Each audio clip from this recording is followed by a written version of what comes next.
Dear automation engineers, we have another problem statement from the industry, and according to this problem, by using a turning device, parts are to be transported on a conveyor track facing the right direction.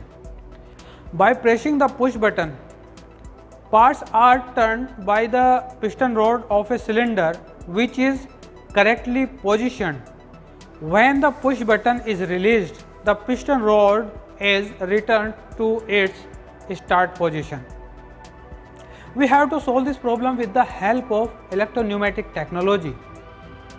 And by pressing the push button switch, the electric circuit for the relay is closed and the 5/2 way solenoid valve is actuated.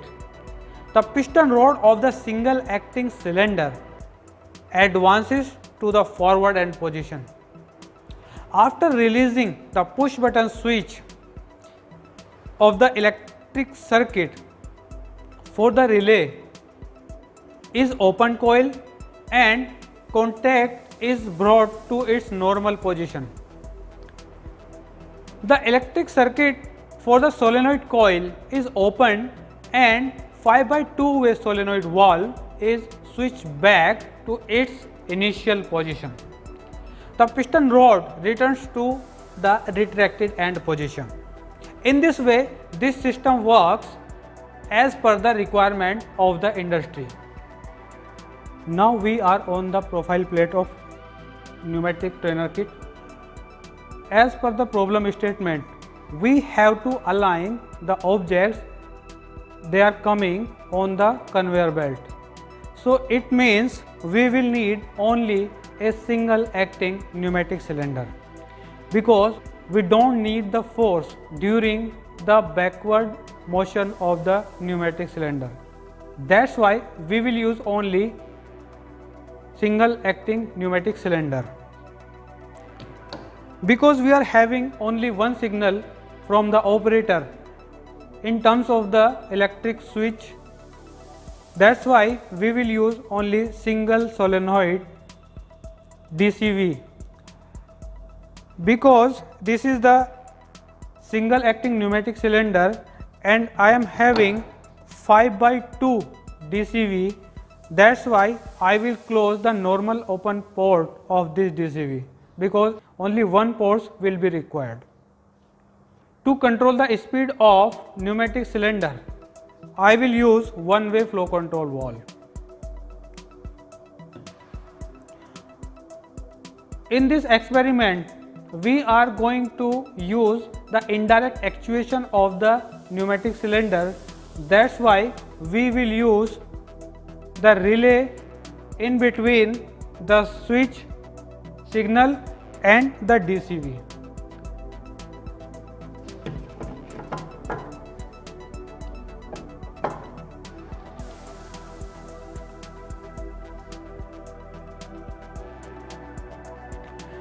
Now the pneumatic circuit has been completed. I am going to connect the electronic connections in this pneumatic circuit. I will take power from this terminal and will connect to the normal open port, and I will connect a relay.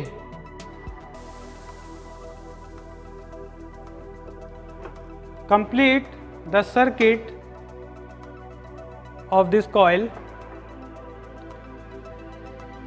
Let us check whether the signal is going to this relay or not.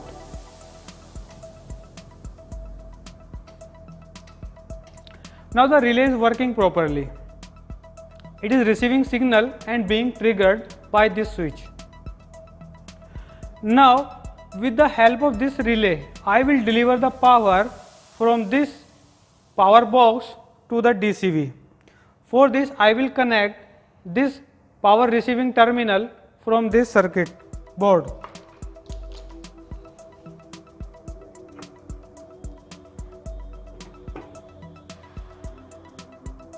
And I will receive power from the normal open contact of this relay to the DCV.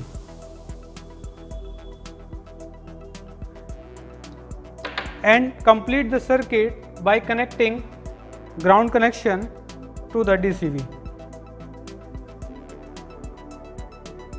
Let us check first whether this relay is transferring signal to the DCV or not.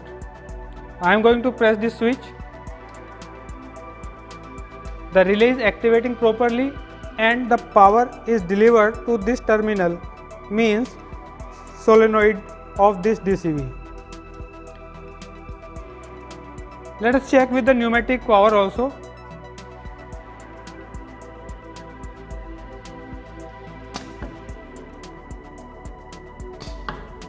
When I press the switch button, the cylinder is moving advance, and when I release this electronic switch, the cylinder is being retracted.